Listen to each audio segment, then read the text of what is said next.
Here's your standard Vector 3 lerp. Lerp is linearly interpolated, so it will always give you a straight line from A to B.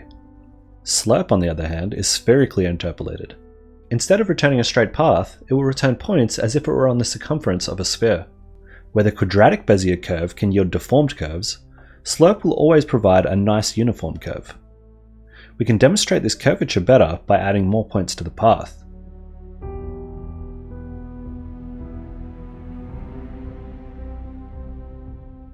We can of course add animation curves in the same way we'd add them to a traditional lerp.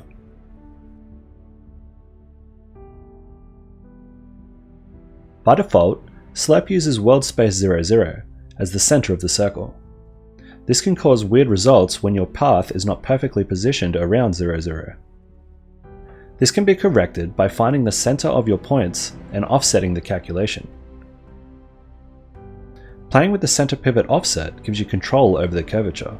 To picture this better, I've filled in the remaining circle yellow, leaving the slerped portion in white.